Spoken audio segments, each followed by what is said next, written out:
मूर्खों के साथ गोष्ठी नहीं करना चाहिए, मर्यादाहीन देश में रहना नहीं चाहिए और पर स्त्री में आसक्त राजा के देश में नहीं रहना चाहिए। ऐसे मदिरा से भी यदि डॉक्टर होवे, वैद्य होवे, तो उससे इलाज नहीं लेना चाहिए, नहीं तो वो तुम्हें भी गड़बड़ कर देगा। ऐसे वैद्य खोजना चाहिए। शिक्षा से रहित हाथी और अकारण बैरी होवे, इनसे हमेशा दूरी बना करके रखो।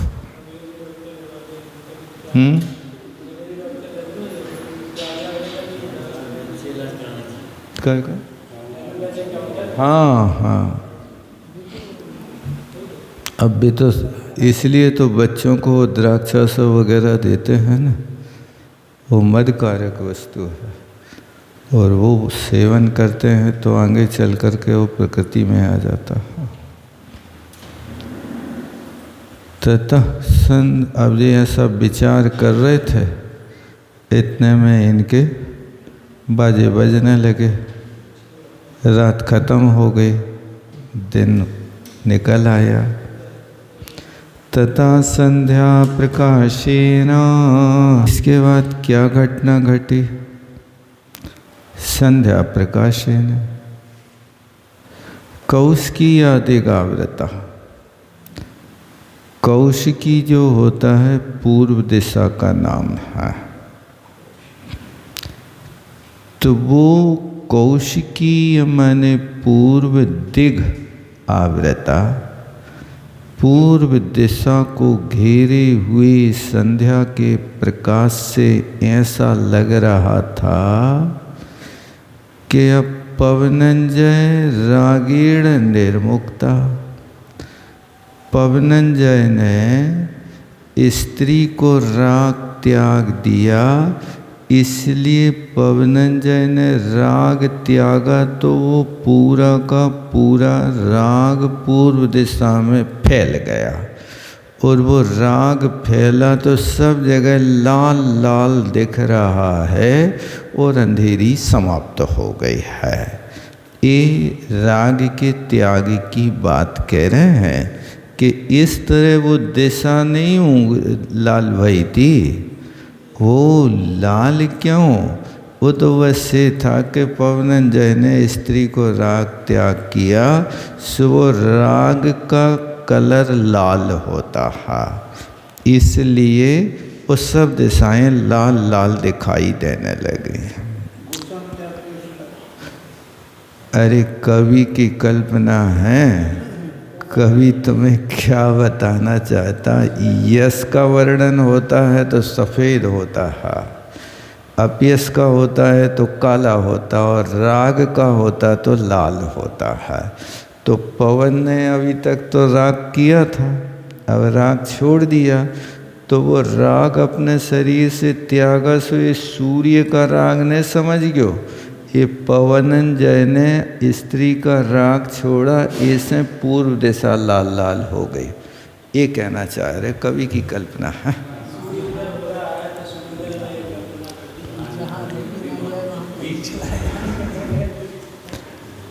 उदयाय च तिग्मंसु स्त्रीकोपादेव लोहितम, और वहाँ सूर्य भी उदय को हो गया, माने स्त्री के ऊपर खूब क्रोध कर रहा है, इसलिए वो भी लाल लाल हो गया।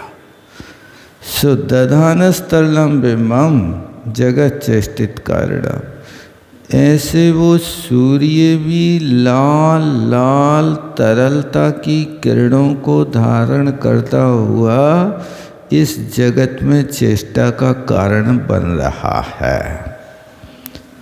ततो बहन विरागीण, इसके बाद विरागिणी बहन अब तो विराग को धारण करता हुआ पवनंजय, राग तो छोड़ दिया उसने, ये राग छोड़ने से बैरागी नहीं बना है, ये राग छोड़ा है तो द्वेष सवार हुआ है। बैरागी राग छोड़ता है तो उसके ऊपर वैराग सवार होता है, और रागी राग का त्याग कर रहा है तो द्वेष सवार, घृणा सवार हो जाती है। कहते ना तुमसे हमारा कोई राग नहीं, संबंध नहीं, यानी संबंध नहीं है तो द्वेष की अब यहाँ पर प्रवृत्ति चालू हो गई। क्योंकि ये असंयमी व्यक्ति के पास दो में से एक तो रहना है, या तो राग रहेगा या द्वेष रहेगा। तो वैरागिणे वाहन, ये वैराग को धारण करते हुए नितांतम अलसाम तनु, अत्यंत रूप से इनका शरीर जो था तो अलसा, अलसी माने थका हुआ।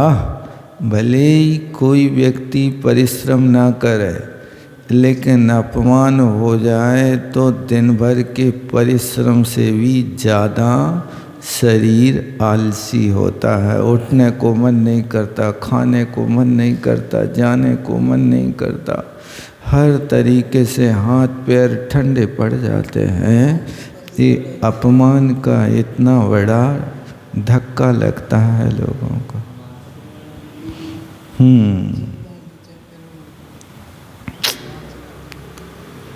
बहुत कठिन है भैया।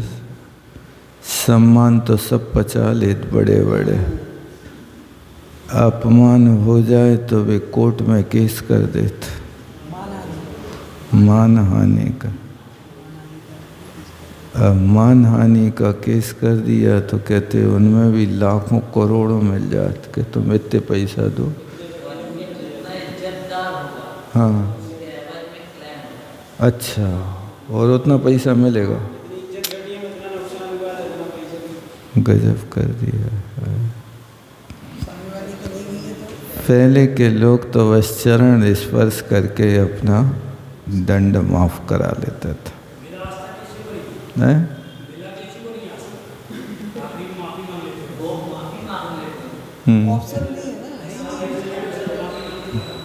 ये अपने आप तो पहले वाला थी, वहाँ तक जाने नहीं पड़ता, चरणों के स्पर्श कर लो, हाथ जोड़ के माफी मांग लो। पंचायत में बस यही होता था। हाथ जोड़ के माफी मांग लो,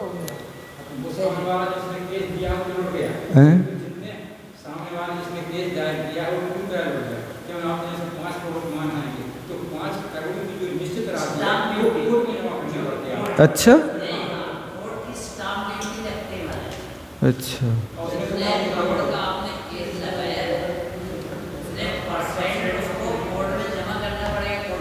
तो अब जो राहुल गांधी वगैरह के लिए लगा देते रहते। तो पैसे जमा करने पड़ते हैं।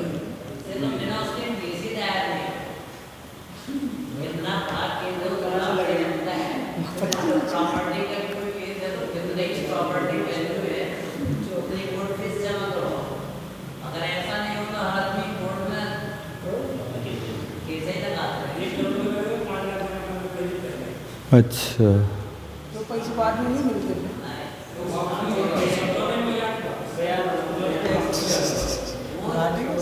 तो वो पैसा सरकार में जाता, कोर्ट ले लेता सब। अच्छा,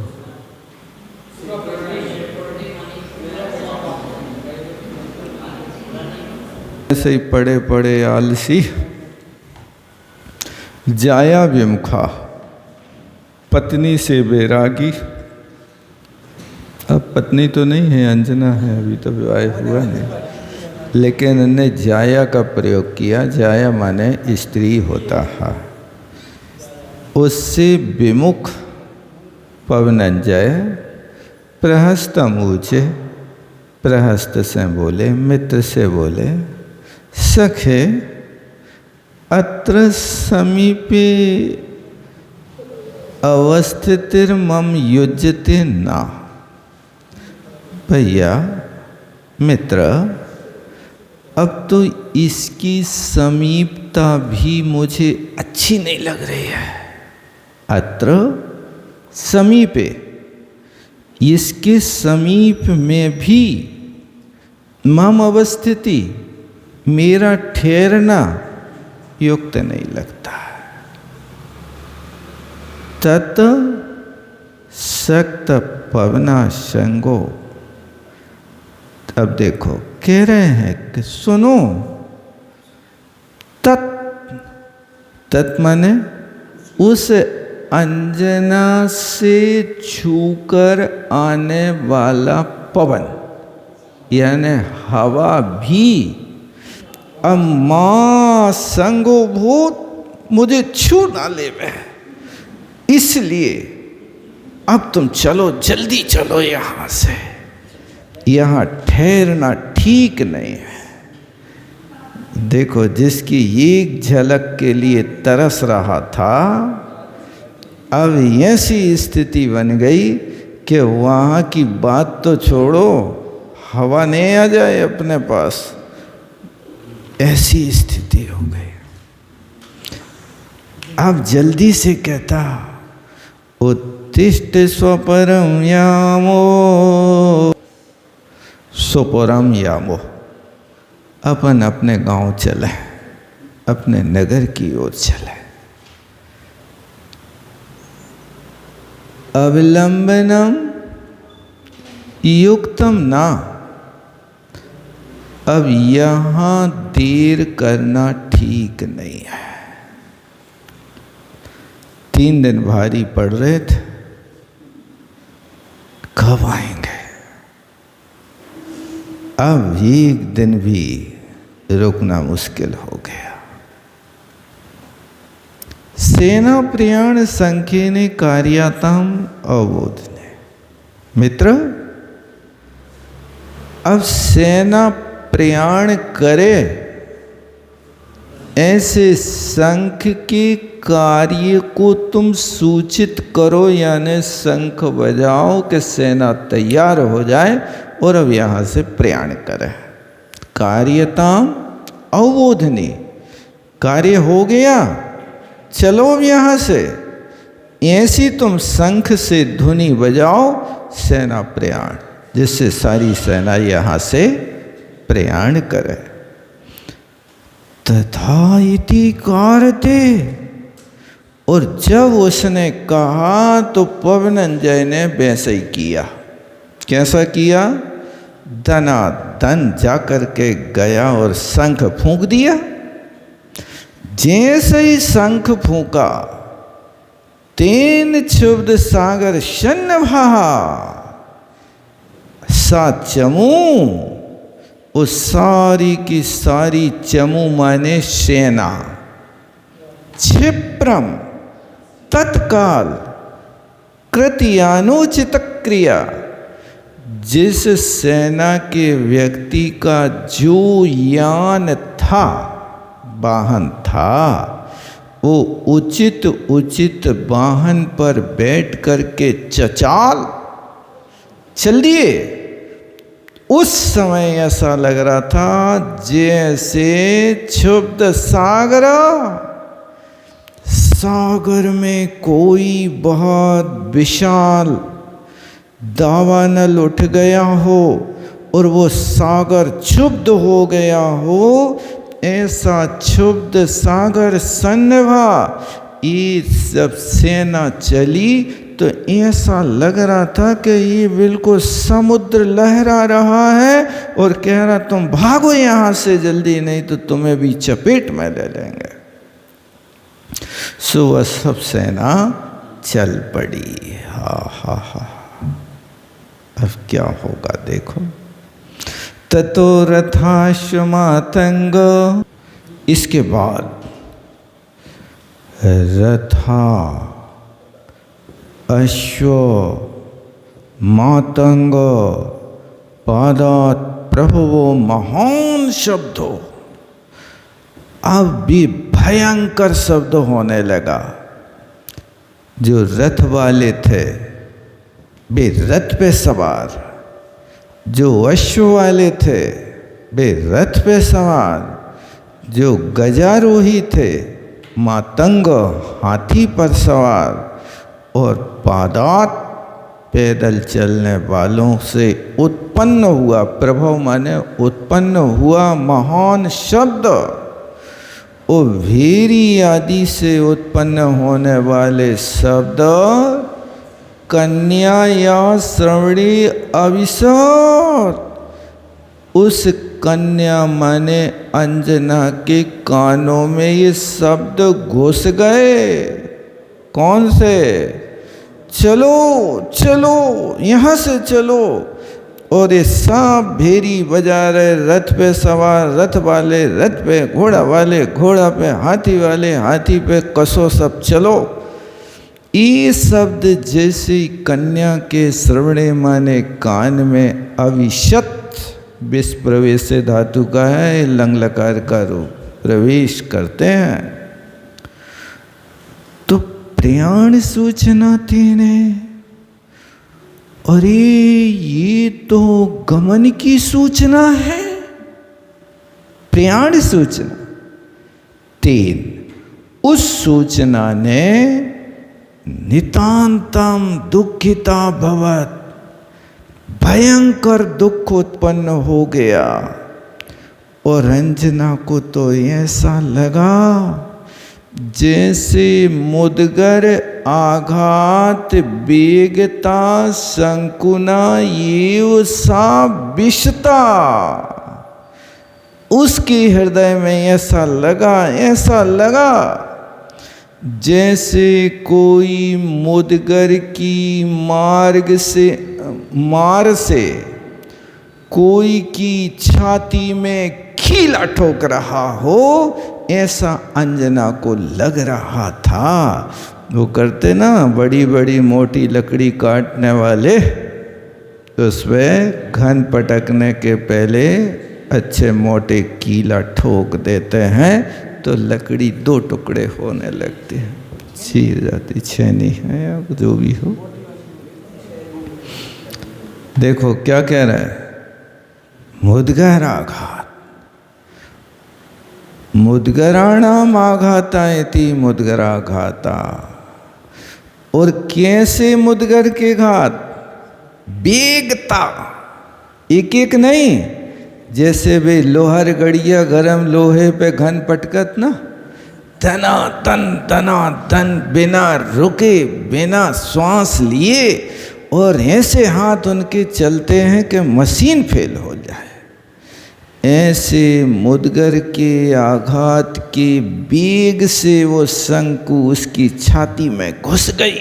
सा का अंजना के, ऐसी दुखी हुई। अब वो क्या करती है? अचिंत्य, क्या सोचती है? अचिंत्य। अब वो कन्या सोचती है, हा कष्टम, बड़े खेद की बात है। विधिना निधानम दत्वा मे हृतम, भगवान ने मुझे खजाना दिया और फिर चुरा लिया। विधिना में निधानम दत्वा, विधि ने, कर्म भी होता है और ब्रह्मा भी होता है, भगवान भी होता है। तो ये क्या है? मैं निधानम दत्वा, मुझे तो पहले खजाना दिया और अब फिर हरता चुरा लिया। क्यों करो?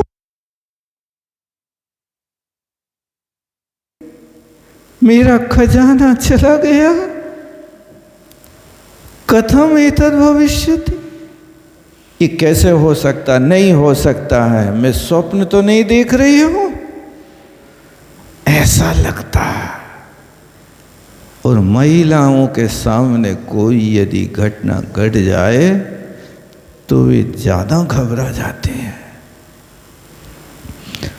पुरुष इंद्रस्य अंके यस क्रीडिस्म्यानि, मैं इस पुरुष के साथ खेलूंगी, ये मेरा मनोरथ था।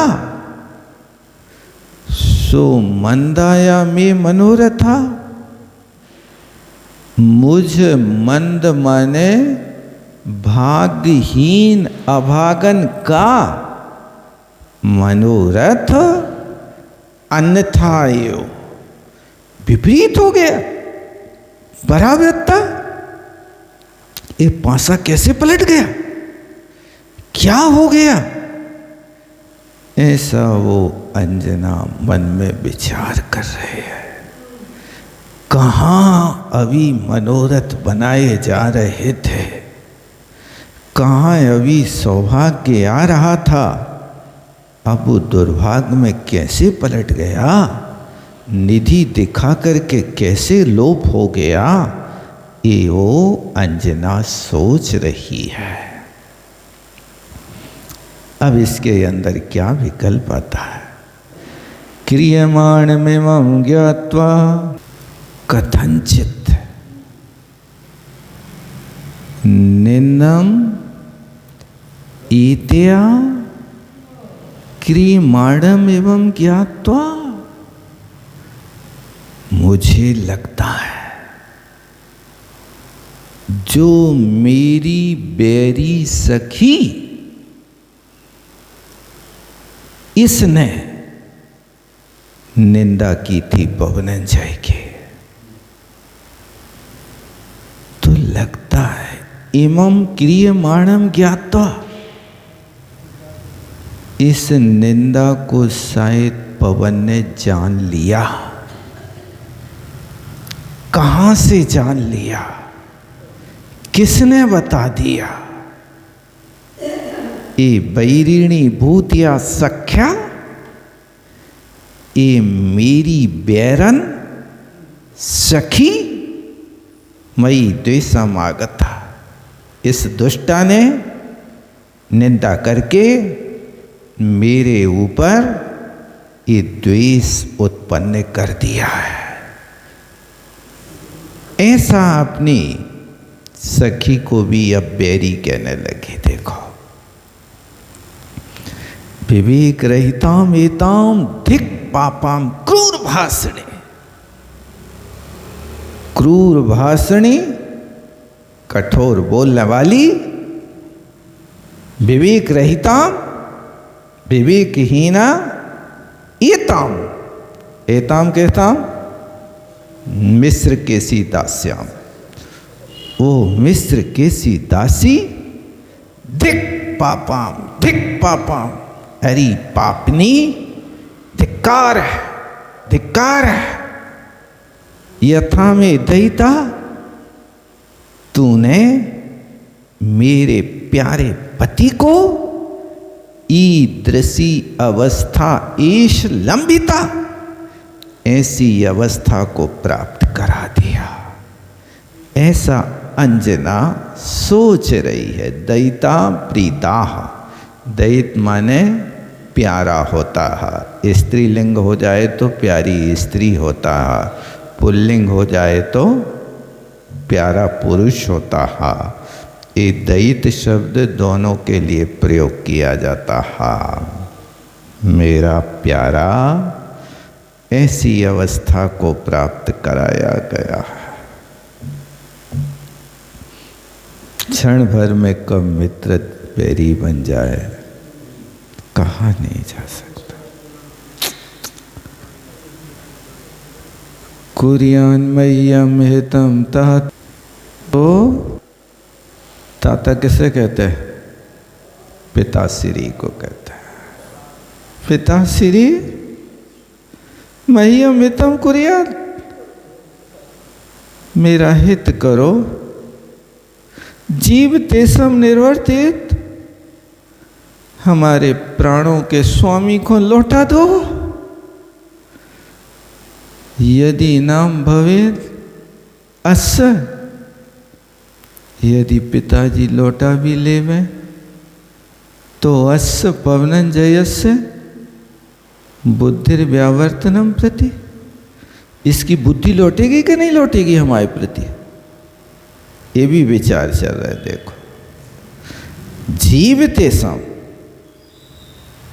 जीवितस्य ईसा तम, जीवितेषां प्राणों का स्वामी जो होता, ईस अलग निकाल लेना, निवर्तयेत लौटा लो। कौन? हित के योग में चतुर्थी विभक्ति होती है, मह्यम हितम, मेरा हित चाहने वाले पिता श्री मेरे प्राणों से प्यारे पति को लौटा लो। तत्व तो, और देखो अब क्या संकल्प कर रही है, यदि मे नाथो तत्वता परित्यागम करिष्यति, सुन लो, यदि मेरा स्वामी मेरा त्याग करेगा तो मैं क्या करूंगे? आहार वर्जनम कृत्वा, अनशन आंदोलन करके, पंचताम यास्यामि, मैं तो मौत को प्राप्त करूंगी, मैं नहीं जीवित रहूंगी। ये इनका सबसे बड़ा हथियार होता है। स्त्रियां प्राय करके मरने से डरवाते हैं, मर जाओगे, मर जाओगे। यदि कोई इनके लिए रास्ता नहीं बचता है, ये चौथे काल में भी होता था, पंचम में भी होता होगा, सब जगह होता, सब कालों में होता, भोग भूमि में नहीं होता, वे तो कर्म भूमि में होता। अंजना भी कह रही है आहार त्याग कर दूंगे, और पंचताम, पंचताम माने मरण को प्राप्त करूंगी, यदि पवनंजय मेरा त्याग कर देवे तो। कहाँ सुनन की बात है, वहाँ जाके 22 वर्ष तक नहीं आएंगे तब नहीं मरेगी, लेकिन यहाँ तो अभी संकल्प कर ही रही है। इति संचिन्तयन्ति सा का अंजना, स्त्रीलिंग है। ऐसा विचार करती हुई महीतले पृथ्वी तल पर मूर्छाम प्राप्ता, मूर्छित हो गई, बेहोश हो गई। और फिर इसके बाद में आश्चर्य निर्मुक्ता पापाता, यथा लून मूल लता, जैसे मूल लता लूना, किसी लता को मूल से काट देते हैं, ऐसी आश्चर्य से युक्त होती हुई पपात जमीन में गिर गए। तथा किमिदं किमिदं इत्युक्ता संभ्रमं परमम् आगते सख्यो। अब भी दोनों सखियां, कौन सी दोनों? वसंत तिलका और मिश्र केशी, ये दोनों सखियां कहती किमिदं, अरे क्या हो गया, क्या हो गया? इत्युक्ता, ऐसा कहती हुई अत्यंत संभ्रम के साथ उनके निकट आई और शीतल क्रिया चक्रतु, और उन्हें शीतल क्रिया से उपचार किया, ठंडी पट्टी वगैरह रखी, तो शीतल क्रिया से चक्रतु, द्विवचन की क्रिया है, दोनों कर रहे हैं, ताम विमूर्छिताम, उसकी अंजना की मूर्छा खत्म हो गई। पृच्छमाना च यत्नेन, जिसका अंग बिल्कुल ढीला हो गया, ठंडा पड़ गया, ऐसी उससे मूर्छा ही तुम यत्नेन पृच्छमाना। पूछा मूर्छा कैसे आ गई? ऐसी पूछती हुई सखियां स्तमित लोचना। अब स्तमित लोचन हो गए माने आंखें भी खुली की खुली रह गई, कुछ कह ना सकी। तृप्या वक्तुम ना सा ससाक, लज्जा के कारण कुछ कहने में समर्थ नहीं हो सके। अथ वायु कुमारस्य सेनायाम इति मानवा आकुला मानुष। जे तो भयंजना की दशा। अब पवनंजय कुमार की सेना में ये मानवा जितने सैनिक थे वे सब आकुलित मन से सोचने लगे, अहेतु गति विस्मिता, बिना कारण के गमन का क्या कारण हो सकता है? इति विस्मित हो करके सब लोग आकुलित हो करके सोचने लगे कि अकारण क्या आ गया कि जी गमन की ध्वनि बजने लगी। अब वे सब लोग अपने अपने तरीके से सोच रहे हैं और सब लोग कह रहे ये पवनंजय की नादानी सी लग रही है हमें तो, कि स्त्री रत्न मिले और ठुकरा के जाए तो ये लगता कि शायद खिलकट हो गया है। ये बात आगे करेंगे। जवानी के ज्ञान से सूझे लोग।